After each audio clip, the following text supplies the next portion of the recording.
Hola, soy Germán Mühlenberg y en este video vamos a ver el resumen de El arte de tratar a las mujeres por Arthur Schopenhauer. Este libro fue recomendado por uno de los suscriptores llamado Roy Torres, así que cualquier libro de seducción que sea un clásico o conocido pueden recomendármelo en los comentarios. Antes de comenzar con el libro me gustaría comentar un poco acerca de Schopenhauer, de su historia y cómo surge el libro. Creo que ayuda a entenderlo mejor, pero para los que prefieran pueden pasar directamente al capítulo 1. Arthur Schopenhauer fue un filósofo alemán considerado uno de los más brillantes del siglo XIX. El arte de tratar a las mujeres en inglés se llama On Woman, que sería algo así como acerca de las mujeres o sobre las mujeres, que creo que es un título que lo define mejor al libro. Pero bueno, en el arte de tratar a las mujeres vemos a Schopenhauer muy crítico y enemigo hacia el sexo femenino. Incluso en el mismo libro, Franco Volpi, quien hizo la recopilación de los escritos de Schopenhauer y los publicó, lo describe como misógino. Por lo que yo entiendo, estos no eran escritos para ser publicados, sino más bien los pensamientos de Schopenhauer. A pesar de que no defiendo ni coincido con sus pensamientos, creo que es importante entender su historia y la época en la que vivía. Se cree que, además de recurrentes desdichos amorosos, la relación con su madre, Johanna Trotziner Schopenhauer, influyó decisivamente en estas ideas sobre las mujeres. Por lo tanto, por más que era un tipo brillante, también era un frustrado con las mujeres. Como hago mención en mi libro Seducción Simplificada, tanto como odiar a las mujeres o ponerlas en un pedestal, o sea, por encima de nosotros, aunque parezcan términos contradictorios, son en realidad dos aspectos de un mismo problema, ambos causados por una deficiencia de afecto femenino, que genera a veces dolor y bronca o una búsqueda excesiva de validación y afecto por parte de ellas. Como siempre pueden encontrar el resumen y los extractos en mi página web. Si les resultan útiles mis videos, pueden suscribirse, denle a la campanita, denle like, comenten, compartan, síganme en Instagram si quieren, aunque no lo uso mucho.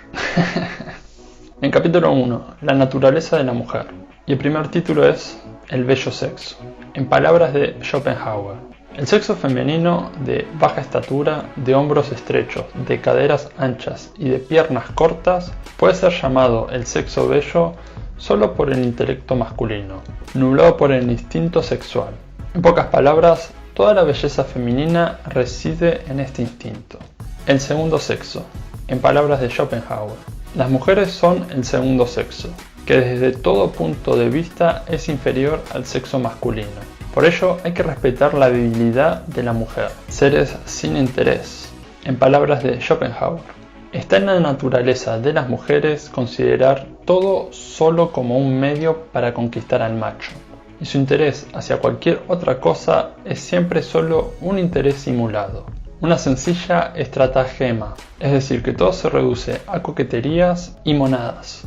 Sus armas naturales. El autor asegura que la naturaleza les otorga una gran belleza a las mujeres durante un corto periodo de tiempo para asegurar el hombre durante el resto de su vida. Eternamente niñas. En palabras de Schopenhauer, las mujeres solo sirven para curarnos y educarnos durante nuestra infancia, precisamente porque son puériles, tontas y miopes. En pocas palabras, se quedan toda la vida como niñas grandes. Capítulo 2. Las diferencias con el hombre. La madurez en el hombre y en la mujer. Schopenhauer habla acerca de la madurez tanto del hombre como de la mujer y afirma que el hombre llegará a su madurez alrededor de los 28 años y por el contrario la mujer lo hará a los 18 años. Esto se debe a que la madurez del hombre es más compleja y elaborada. En cambio las mujeres, tal como dijo antes, quedan como niñas grandes. La vanidad femenina y masculina. El autor afirma que la vanidad de las mujeres pasa por su belleza, los adornos, lujos y por ende es propensa al despilfarro. El hombre, en cambio, se enfoca en rasgos como la inteligencia, la valentía, erudición y cosas no materiales. El honor sexual masculino y femenino. Básicamente el honor de la mujer consiste en que los demás piensen que solo se entregó a un hombre. Por otra parte, el honor sexual de un hombre consiste en que si se entera de que su mujer le fue infiel, se separe de ella e incluso la castigue. Percepción del tiempo en el hombre y la mujer. Tanto los hombres como las mujeres, a diferencia de los animales, no solo vivimos en el momento presente, sino que también reflexionamos acerca del pasado y el futuro. Sin embargo, Schopenhauer afirma que las mujeres presentan un horizonte mucho más acotado, dado que su razón es más débil. Dice que también de ahí viene su tendencia al despilfarro. Capítulo 3. Sus tareas naturales. Misión de la mujer. En palabras de Schopenhauer, las mujeres están destinadas exclusivamente a la propagación del género humano, y allí termina toda su tarea. Su ocupación principal, en palabras de Schopenhauer, ellas creen que su única profesión seria es el amor, las conquistas y todo lo relacionado con ello, como arreglarse, ir a bailes, etc. La mujer y el mando, en palabras de Schopenhauer, toda mujer que sea puesta en posición para ella innatural, en total independencia, se une enseguida a un hombre, del que se deja guiar y dominar, porque necesita un dueño. Capítulo 4. Sus cualidades. El consejo de las mujeres. Schopenhauer dice que las mujeres ven las cosas totalmente distintas a los hombres, y que está bien pedirles consejos. Los hombres no vemos lo que es simple y podemos complicarlo, y en cambio ellas pueden buscar el camino más corto para alcanzar sus metas. Eso nos ayuda y redirecciona. Capítulo 5. Sus defectos. Mentiras y simulaciones. En palabras de Schopenhauer. Así como la naturaleza dotó al león con garras y dientes, al elefante y jabalí con colmillos, también dotó a la mujer con el arte de fingir para protegerse y defenderse. Por ende, la simulación es innata en la mujer y propia tanto de la estúpida como de la inteligente, en casi igual medida. Hacer uso de ella en toda oportunidad es natural en la mujer, así como es natural para aquellos animales usar de inmediato sus armas frente a cualquier ataque. El patrimonio, en palabras de Schopenhauer, todas las mujeres, con raras excepciones, son proclives al despilfarro. Por ello, todo patrimonio, exceptuando los casos en que lo hayan adquirido ellas mismas, debería de ser protegido de su estupidez. Capítulo 6. ¿Cómo escoger la mujer adecuada? ¿De qué edad? Schopenhauer considera la edad como principal factor para elegir a una mujer. Sugiere que los años favorables van entre la primera menstruación y la última. Sin embargo, su mejor edad será entre los 18 a los 28 años. En suma, nunca por pasión. Nunca elijamos solos, dejemos que otros que realmente nos valoren escojan por nosotros. Capítulo 7. El amor. Se basa en el sexo.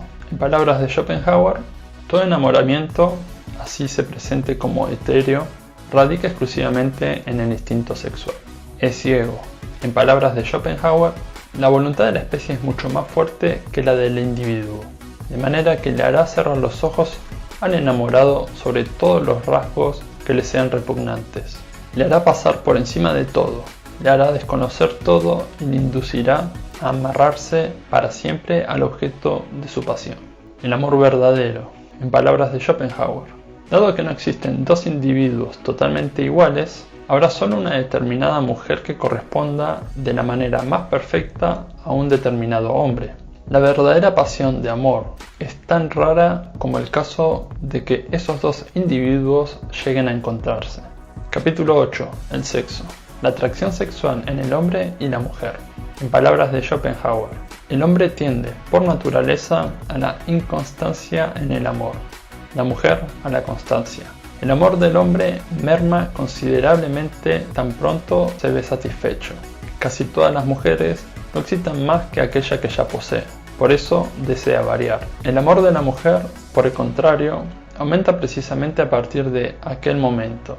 Ello se debe al propósito de la naturaleza, que tiende a conservar la especie y, por ende, a multiplicarla lo máximo posible. De hecho, el hombre podría holgadamente engendrar más de 100 hijos por año, en caso de determinar a su disposición otras tantas mujeres. La mujer, por el contrario, por más hombres que lleguen a tener, solo podría traer al mundo a un hijo por año. Por ello, el hombre está continuamente en busca de otras mujeres, mientras que la mujer se apega a uno solo. En efecto, la naturaleza la empuja a conservar para sí, instintivamente y sin que medie reflexión alguna, aquel que alimentará y protegerá a su futura prole. La satisfacción sexual en el hombre y en la mujer. En palabras de Schopenhauer, para la mujer, Limitarse a tener un único hombre en la flor de sus años y durante su corto periodo de fertilidad es una condición innatural. Ella debe guardar para uno solo lo que para él es demasiado y lo que, a su vez, muchos otros desean. Y en tal renuncia, ella se ve obligada a privarse de sí misma. La esclavitud del sexo en el hombre y en la mujer. En palabras de Schopenhauer, el dominio natural de la mujer sobre el sexo masculino mediante la atracción de la satisfacción sexual dura cerca de 16 años. A los 40 años la mujer es incapaz de satisfacer al hombre. El impulso sexual del hombre dura más del doble. La otra cara de la medalla. Schopenhauer hace una analogía del enamoramiento con una estatua. Según como vamos, ciertas estatuas que estén hechas para ser vistas solo de frentes, las veremos bellas. Pero si las vemos por detrás, nos ofrece una vista fea. El enamoramiento nos hace ver un paraíso mientras lo tengamos de frente, pero si lo vemos desde atrás, hasta puede ser repugnante. Capítulo 9. El matrimonio. ¿Qué es? En palabras de Schopenhauer, el matrimonio es una trampa que la naturaleza nos tiende. ¿Por qué se lleva a cabo? Schopenhauer explica que las mujeres pretenden todo de los hombres. En cambio, los hombres solo esperan una cosa de las mujeres, que les den hijos. ¿Qué hacer? En palabras de Schopenhauer, ¿es mejor casarse o no casarse? El asunto, en muchísimos casos, puede ser condensando en la siguiente pregunta. ¿Son preferibles las preocupaciones del amor o aquellas de proveer el sustento? Matrimonio igual a guerra y necesidad. Vida de soltero igual a paz y prosperidad. Hacerme caso, no se casen, dejar que la ciencia sea nuestra amante y consorte. Estarán 1000 veces mejor. Matrimonios y náuseas. En palabras de Schopenhauer, casarse significa hacer lo posible para llegar a sentir náuseas el uno por el otro. Un error de juventud. Palabras de Schopenhauer. La mayoría de los hombres se deja seducir por un lindo rostro. De hecho, la naturaleza los induce a casarse haciendo que las mujeres les muestren de una todo su esplendor. Es decir, que actúen de una forma impactante, ocultando a su vez los muchos problemas que les causarán luego. Gastos sin fin, preocupaciones por los hijos, mal carácter, testarudez, envejecimiento y agrura a la vuelta de unos pocos años. Engaños, cuernos, caprichos, histeria, amantes, demonios e infiernos. Por todo esto, defino el matrimonio como una deuda que se adquiere en la juventud y se paga en la vejez. No pagues el boleto por nada. En palabras de Schopenhauer, si uno ha llegado a los 40 años sin haberse echado sobre los hombros la carga de una mujer y de unos hijos, tiene que haber aprendido muy poco para desear hacerlo después. Es como el que, habiendo hecho a pie ya las 3/4 partes del recorrido de un bus, quisiera adquirir un boleto para el trayecto completo. Las viudas. En palabras de Schopenhauer, que las viudas sean quemadas con el cadáver de su esposo es sin lugar a duda una costumbre repugnante, pero que los bienes acumulados por el esposo a lo largo de una vida de trabajo, animado por la idea de hacerlo por sus hijos, sean luego dilapidados por la viuda y su amante, es igualmente repugnante. Capítulo 10. Monogamia o poligamia. Proporciones engañosas. En palabras de Schopenhauer, al producir mujeres en cantidades casi proporcionales a la de los hombres, parece sugerir la monogamia. Sin embargo, un hombre tan solo obtiene satisfacción de una sola mujer la mitad del tiempo de su capacidad de procrear. Por tanto, deberíamos tomar una segunda mujer cuando la primera se marchite. No obstante, para cada hombre solo se contempla exclusivamente una mujer. Lo que la mujer pierde en duración lo recupera en cantidad. Ella es capaz de satisfacer simultáneamente a 2 o 3 varones vigorosos. En la monogamia, ella emplea solo la mitad de sus capacidades y satisface solo la mitad de sus deseos. Sin poligamia, en palabras de Schopenhauer, al no existir la institución de la poligamia, los hombres resultan ser mujeriegos durante una mitad de su vida y cornudos durante la otra. En consecuencia, las mujeres se dividen en traicioneras y traidoras. Al que se casa muy joven, le tocará más tarde arrastrar tras de sí a una vieja. Al que se case muy tarde le tocarán primero enfermedades venéreas y luego cuernos. Capítulo 11. Los derechos de la mujer. Derechos e inteligencia. En palabras de Schopenhauer, cuando las leyes les concedieron a las mujeres los mismos derechos que a los hombres, habría tenido que concederles también una inteligencia masculina. El derecho sobre el patrimonio. En palabras de Schopenhauer, los que acumulan patrimonio son los hombres, no las mujeres. Por lo tanto, ellas no tienen derecho alguno a su posesión incondicional, ni pueden ser autorizadas para administrarlo. Capítulo 12. El arte más antiguo. Doloroso pero necesario. En palabras de Schopenhauer, las prostitutas llevan una vida triste y enfrentosa, pero dadas las circunstancias son necesarias para satisfacer los requerimientos del sexo masculino y en tal calidad representan a una clase reconocida oficialmente, con el propósito específico de proteger de los seductores a las mujeres privilegiadas por el destino, que ya encontraron marido o que tienen derecho a poder encontrarlo. Capítulo 13. Mujeres y cultura. El genio y la belleza. En palabras de Schopenhauer, el genio dura en los hombres tanto como la belleza en las mujeres, es decir, 15 años. De 20 a 35, cuanto mucho.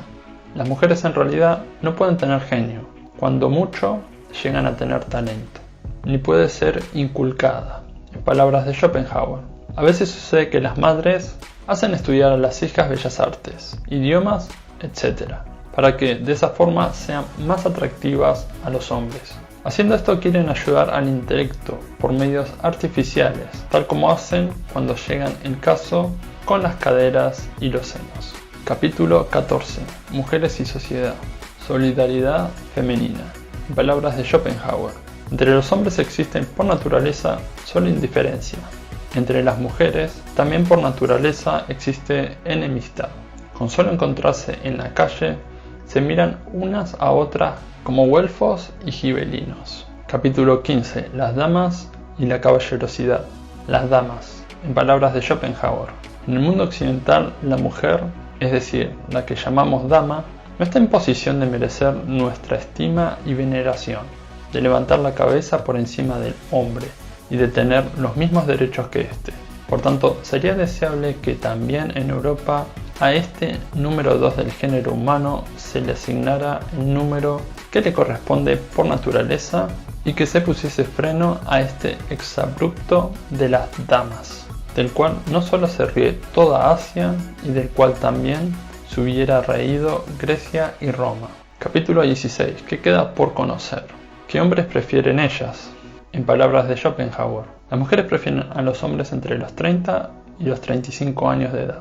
Y hasta los prefieren a los adolescentes que, sin duda, representan la máxima belleza humana. La razón es que no se guían por el gusto, sino por el instinto, que reconoce que en esta edad la facultad de procrear se encuentra en su punto más alto.